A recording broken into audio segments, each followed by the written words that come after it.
Welcome to my Purple Aries channel.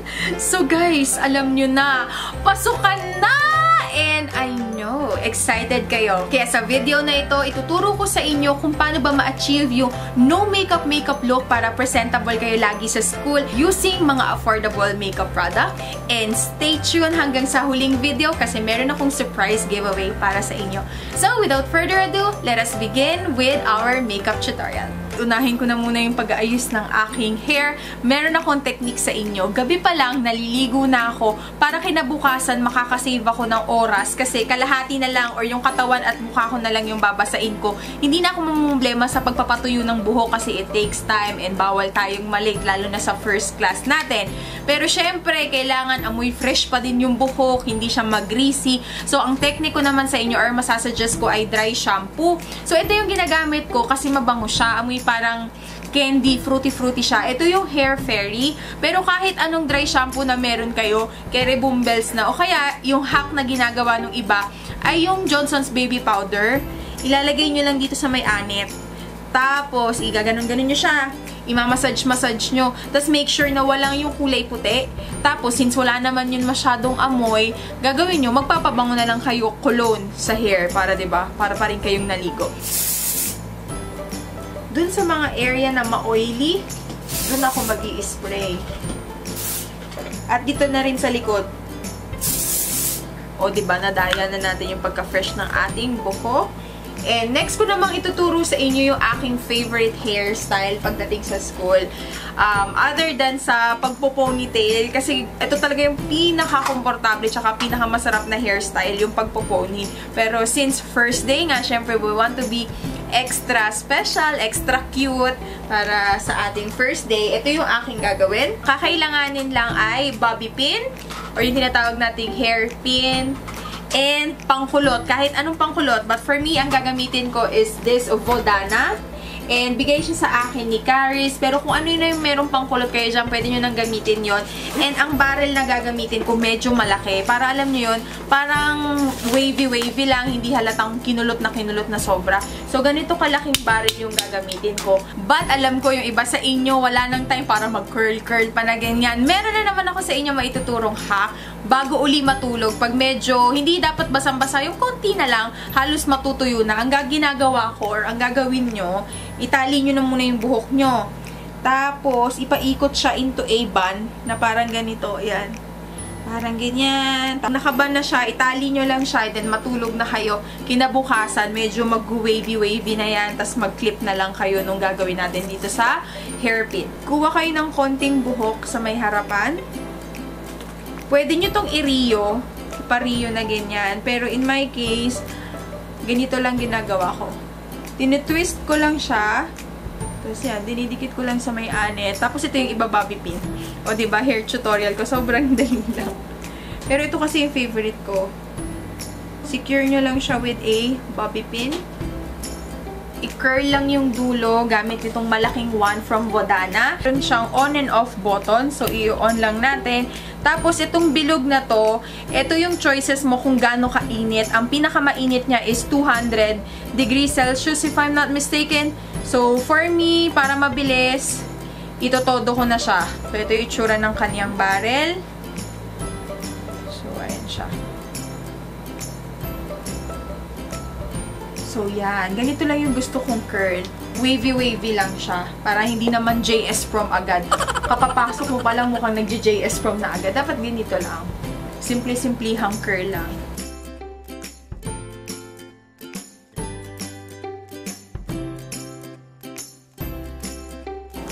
Okay. So, yan. Carry na ako. Yung iba hindi ko na kinulot, guys. Yung dito lang sa unahan to save time. Pero, ayan. I like it like that. Yung parang wavy-wavy lang. And gagawin ko, syempre, matagal tayo mag-i-stay sa school. Gagamit ako ng hairspray. Ito siya. Kasama na to dun sa Vodana na hair curler. Para mapatagal niya yung life ng inyong curls. Lalo na yung iba na bagsak talaga yung buhok. Kailangan ng hairspray. Ayan. Tapos na tayo sa ating hair. Let's now proceed sa paglalagay ng makeup. And pag school, ang nasa isip ko, parang no makeup dapat. hindi kayo mukhang napuyat, hindi kayo mukhang galing sa bakasyon nakakanood ng YouTube, ang laki na ng eye bags, pero at the same time, hindi ka rin dapat yung super made up na para kang foundation day na agad, first day ng school, foundation day na agad. Huwag ganun. Lagi akong gumagamit ng moisturizer. Pero dito sa atin sa Pilipinas, sobrang init. Dapat yung moisturizer na gagamitin natin, yung very light lang, parang tubig. So, ito yung favorite kong gamitin. Ito yung Eye White Whitening Vita na moisturizer. Pag nadikit na siya sa ating mukha, tapos in-start mo na siyang i-rub, nagiging tubig siya at nasisip-sip siya kaagad ng balat. BB cream yung gusto kong ginagamit pag yung tipong araw-araw ako magme-makeup. Kasi unlike foundation, oo, maganda yung coverage ng foundation. Pero guess what, guys? Ang lakas din makatanda pag araw-araw ka nagpa-foundation. Hindi katulad ng mga BB cream katulad nito. Ang gagamitin ko for today is si Eye White BB Holic. Isa pang mare-recommend ko is yung Tony Moly Petite Cotton BB Cream. Sobrang ganda niya din. Or kung gusto niyo yung makikita sa Watson, si Ever Belena na Matte BB Cream Oriental. Ayos din yun. So, dalawa yung shade niya. Isang beige at saka isang light. Yung light pang maputi. Itong beige, yung mga morena hanggang sa katamtaman lang. So, ako ang gusto kong gamitin yung beige. Kasi ang goal ko is yung magaya lang kung ano talaga yung kulay ng balat ko. Hindi dapat maputi yung mukha. And to save time, pwede kayong gumamit ng mga beauty blender, ganyan. Pero ako, mas gusto kong ginagamit pag etong BB cream, kamay lang. Para yung init ng palad ko, mamimelt niya yung product. And mas magmumukhang natural lang, di ba? Wina-warm ko yung palad ko. Parang ganyan. Tapos lalagay ko siya sa aking face. Para talagang, alam niyo yun, mapush niya sa pinakaloob yung product. Time to conceal our dark circles. Ang gagamitin ko is this Maybelline Pure Mineral na concealer. Sad to say, guys, in-stop na daw nila yung pag-produce nito. Ang pumalit na sa kanya ata is si Fit Me. Pero hindi ko pa natatry si Fit Me. Kung ano yung concealer na nag-work sa inyo, okay yun. Ako kasi, since dry yung ilalim ng aking mata, kailangan talaga halos parang tubig yung nilalagay ko. Pwede kayong gumamit ng fingertips, pero ako ang gagamitin ko yung damp beauty blender na sponge. So, okay lang yan kahit hindi takip na takip yung inyong mga eye bags kasi ang aim naman natin is no makeup look or malesen lang yung appearance ng medyo parang pagod. So, Carry Bells na yan. Pati yung mga pimple blemishes ko. Yan, lagyan na rin natin.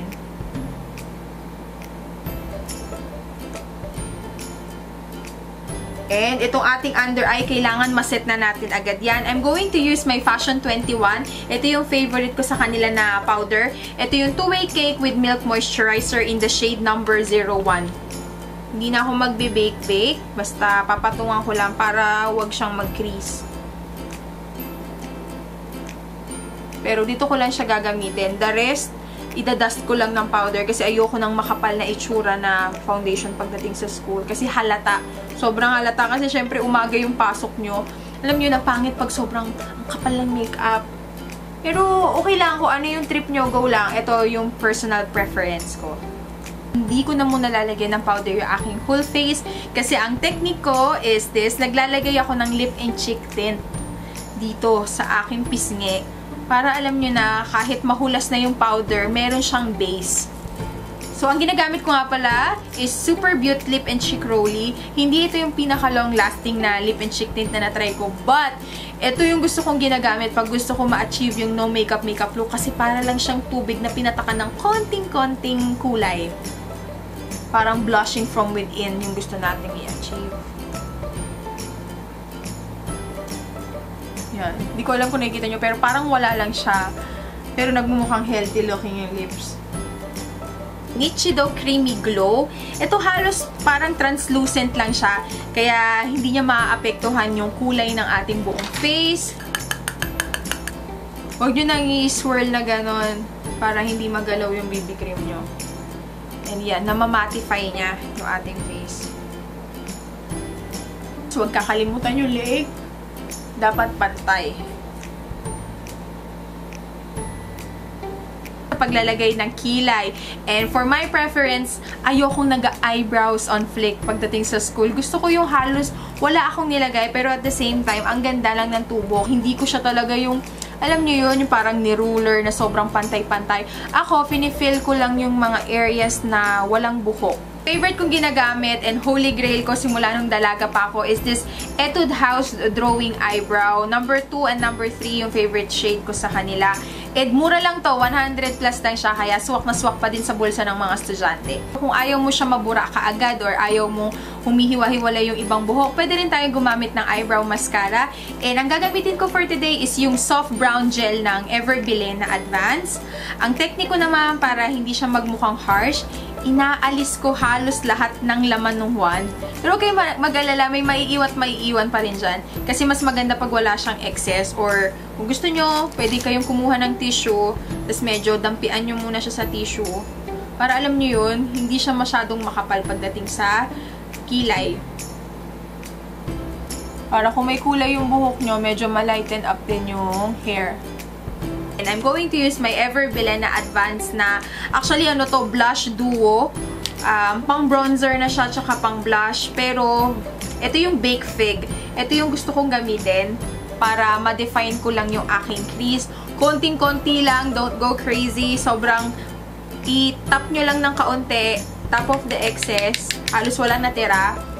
Tapos, yun dun lang, sa pinakatupi lang ng inyong mata.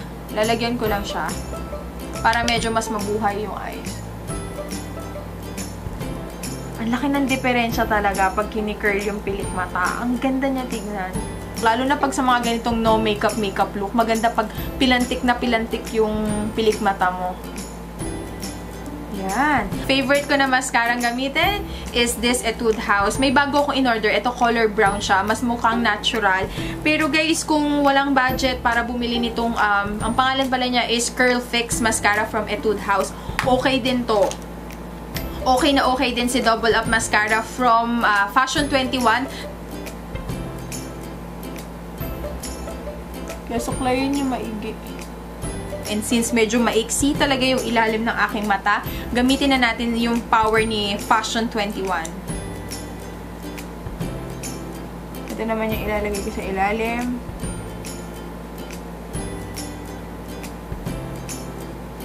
And there, tapos na tayo sa mata. Si Bake Fig, sobrang marirecommend ko to doon sa mga college girls na nagsisimula pa lang sa pagmi-makeup. Kasi one, affordable siya. Tapos, makikita lang natin siya sa Watsons. And at the same time, hindi siya sobrang pigmented na ang hirap i-work on. So, wag nating ipahalata na meron tayong nilagay na pang bronzer or contour. Kaya, sobrang konti lang. I-enhance lang natin yung ating facial structure. Nagawa ko, ginaganyan ko lang yung daliri ko. Pinapatpat ko siya. Tapos ganyan. Nalagay ko sa ilong. Para hindi naman halata. Hindi na ako gumagamit ng brush. Ganyan lang. Pekein na rin natin yung Glow From Within. Ito yung favorite kong ginagamit for everyday lang. And affordable lang to. This is from Essence. Ito yung kanilang Pure Nude Highlighter in the shade number 10. Or Be My Highlight. Buildable din to. Kaya konti lang dapat. Top of the excess. And then dun lang sa highest point ng inyong cheeks. Huwag nyo na damihan guys ha. Hanggang 2 balik lang.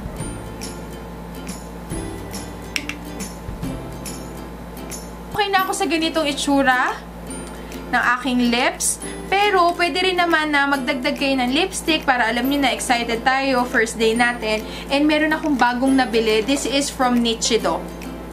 Ito yung kanilang Velvet Matte Lip Pencil. And ang nagustuhan ko is yung Champagne Nude. Ito yung kanyang swatch.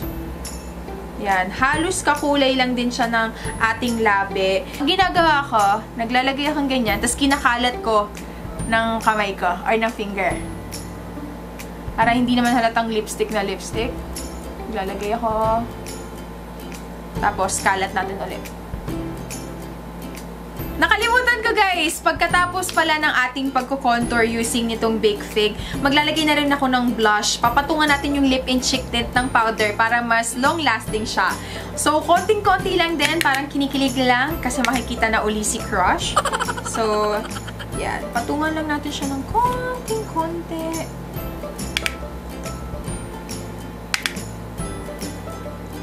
And of course, don't forget to blend. Looking at the truth, the money never lie, no. I'm the one, yeah. I'm the one early morning in the dawn. So there you go mga baby sis, ang aking simpleng back to school makeup tutorial. And so nababasa nyo sa title, ako ay magpapag-giveaway. So ang ibibigay ko sa inyo guys ay makeup kit. May laman siyang mga makeup, pati na rin skincare. Bagay na bagay ito sa mga nagsisimula pa lang, katulad sa mga estudyante. So ano nga ba yung pamimigay ko? So dalawa yung mananalo. Isa sa aking Facebook account, so follow nyo rin ako sa aking Facebook, and isa naman dito sa aking YouTube channel. So dalawa yung pwedeng manalo, pwede kayong sumali dito sa YouTube and pwede rin kayong sumali sa Facebook. So ano nga ba yung mga ipamimigay ko? So first ay mga makeup kit. So dalawa to. Bibigyan ko rin kayo ng mga skincare. Care of Etude House. So tig-isa kayo ng ganito. Isa siyang set. Ito yung tinatawag na Wonder Pore Skincare Kit. Cute siya kasi pwede nyo rin siyang dalhin sa school.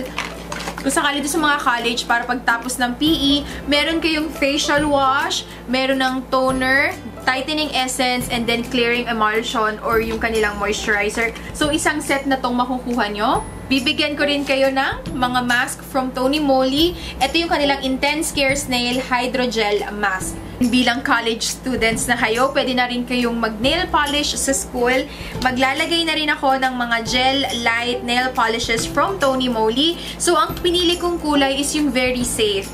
Hindi yung loud color. Para lang siyang metallic na nag-aagaw na silver na nag-aagaw na gold. Let's now move on sa kung ano yung laman ng Kikay Kit. Of course, maglalagay ako dyan ng Eye White, Baby Holic, Lip and Cheek Tint from Super Beauty. Di rin natin pwede kalimutan ng kilay. Ito naman, this is from Nichido. Ang shade na kinuha ko or binili ko is Chestnut. Blush, this is from Careline. And last but not the least sa ating Kikay Kit is from Tony Moly. Ito yung kanilang translucent powder. Maganda siya kasi nakaka-absorb din siya ng oil tsaka ang kinis niya sa face.